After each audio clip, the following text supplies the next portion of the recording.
Hello guys, अस्सलाम वालेकुम। मैं सिद्दीकी सलमान। गाइस, सुबह में जो वीडियो बनाया था, इंट्रो वीडियो जो मेरा था और जो मेरे अदर चैनल्स पे अपलोड करना है, उसमें बताया था कि मैं जो काम करता हूँ उससे रिलेटेड मैं जो है डेली पोस्ट करता रहूँगा। तो ये जो हमारा ट्रांसपोर्ट ऑफिस है और ये रहा हमारा कुरियर सोफिया कपड़ा जो है, ये रहा हमारा जो पार्सल है जो कि हैदराबाद से आता है। और फिलहाल ये जो है 2 मीटर ही है, क्योंकि थोड़ा कपड़ा कम पड़ गया था तो उसको ही मंगाया है। ज़्यादा नहीं मंगाया हूँ।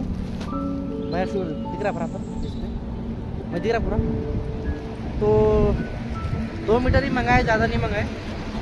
ये ज़्यादा दूर होगा आवाज़ में, तो 2 मीटर ही है, ज़्यादा नहीं है। और जो भी है बाकी काम जो भी है अभी थोड़ा बहुत शूट किया हूँ, उसको भी इंशाल्लाह ऐड करके इस वीडियो का कंटिन्यू करूँगा।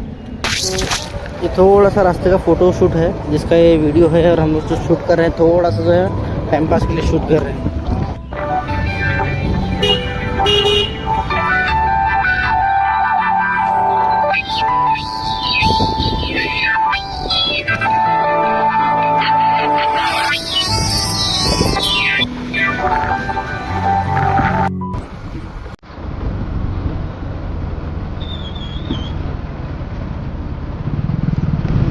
आराम से यहाँ राइट ले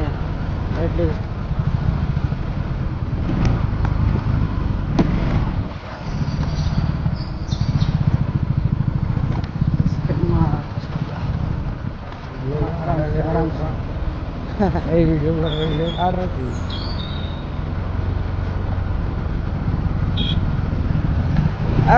प्रजापति भाई